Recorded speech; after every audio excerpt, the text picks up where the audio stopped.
Welcome back to கொஞ்சம் உப்பு நிறைய காரம் ஈஸியா டேஸ்டியா ஹெல்த்தியா. இன்னைக்கு நம்ம பார்க்க போறது பிசி பேலா ஹுலியன்னா வேற ஒன்றும் இல்லைங்க, சாம்பார் சாதம் தான். வாங்க எப்படி பண்றதுன்னு பார்க்கலாம். ப்ரீ ப்ரிப்பரேஷன் மெத்தட்ஸ் என்னென்னு சொல்லிடலாம். முதல்ல வெஜிடபிள்ஸ் கட் பண்ணி வச்சுக்கோங்க.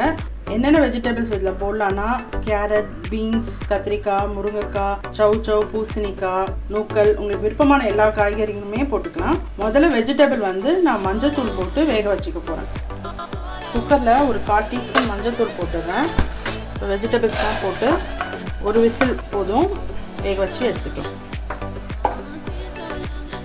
அடுத்த ப்ரீ ப்ரிப்பரேஷன் புளி ஊற வச்சு இதுலேருந்து நான் புளி எக்ஸ்ட்ராக்ட் பண்ணி எடுத்துக்க போகிறேன். ப்ரீ ப்ரிப்பரேஷனில் 3வது ஸ்டெப் அரிசியும் பருப்பும் ஊற வைக்கிறது.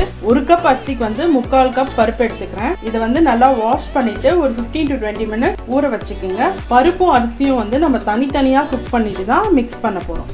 உப்பு போட்டு அரிசி வேக வச்சு எடுத்துக்கலாம். இப்போ பருப்பு வேக வச்சு எடுத்துக்கலாம், ப்ரெஷர் குக் பண்ணி எடுத்துக்கலாம். பிசிபேலாபாத்துக்கு ஒரு மசாலா பவுடர் ரெடி பண்ண போகிறோம். அதுக்கு என்னென்ன தேவைன்னு பார்த்துடலாம். ஒரு 6 வரமிளகாய் எடுத்துருக்கேன்.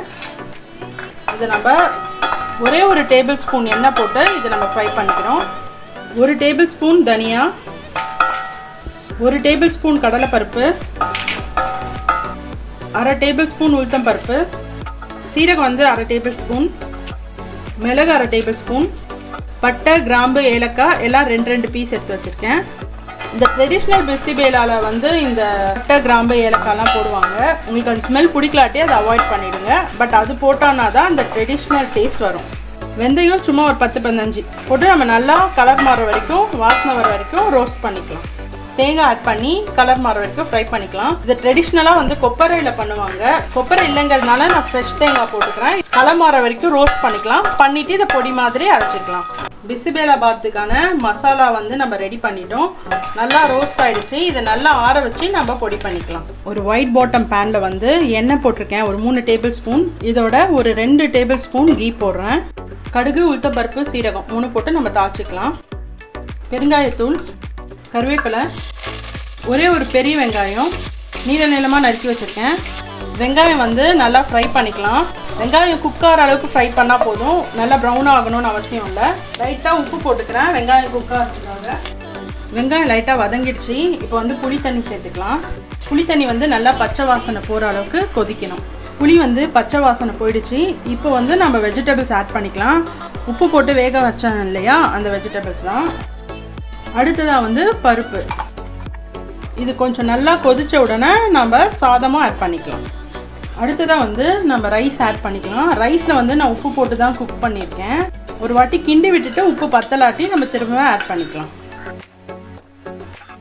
இப்போ நம்ம பொடி ரெடி பண்ணிக்கலாம். ரொம்ப மைய அரைக்கக்கூடாது, ஓரளவுக்கு செமி கோர்ஸாக அரைச்சிக்கணும். இந்த அளவுக்கு கன்சிஸ்டன்சிக்கு அரைச்சிக்கணும். இந்த பொடி இப்போ நம்ம தண்ணியில் மிக்ஸ் பண்ணி ஆட் பண்ண போகிறோம். பொடி நான் தண்ணியில் மிக்ஸ் பண்ணி வச்சுருக்கேன். இதை கிராஜுவலாக ஆட் பண்ணி மிக்ஸ் பண்ணிக்கலாம்.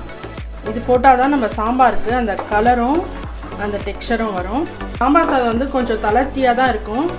ஆற அது கெட்டிப்படும். எப்பயுமே இந்த பிசிபேலாபாத் சூடாக சாப்பிடணும். அதனால தான் அது நேமே பிசினா சூடுன்னு சொல்லுவாங்க. ஒரு 5 நிமிஷம் நல்லா கொதிக்கணும். நம்ம எல்லாம் கலந்து விட்டுட்டோம். ஒரு 5 நிமிஷம் கொதிக்கணும். இது நம்ம சாம்பார் சாதம் நல்லா சிம்மிலேயே ஒரு 5 மினிட்ஸ் நான் வச்சுருக்கேன், எல்லா மசாலாவும் கலந்து வர வரைக்கும். இப்போ மேஜிக் டச் இதுக்கு சேர்க்க போகிறது இந்த வெல்லம் தான். இந்த வெல்லத்தை நம்ம நல்லா பொடி பண்ணி அப்படியே ஆட் பண்ணி வச்சுக்கலாம். இறக்க போகிறதுக்கு முன்னாடி தான் நீங்கள் வெல்லம் போடணும். இந்த சூடுலேயே இந்த வெல்லம் கரைஞ்சிடும்.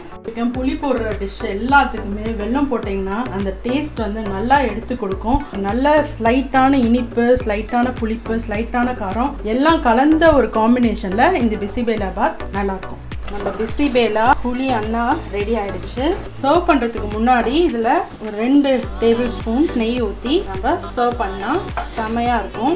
நம்ம பிசிபேலா புளி அண்ணா ரெடி ஆகிடுச்சு. பிசினா சூடு, பேலனா பருப்பு, உளினா புளிப்பு, அண்ணனா சாதம் சூப்பராக ரெடி ஆகிடுச்சு. இது வெறும் அப்பளம் இல்லாட்டி வடாமோட கூட இது நல்ல காம்பினேஷன். இந்த சாதம் நல்லா சுட சுட நெய் ஊற்றி சாப்பிட்டிங்கன்னா டேஸ்ட் அள்ளும்.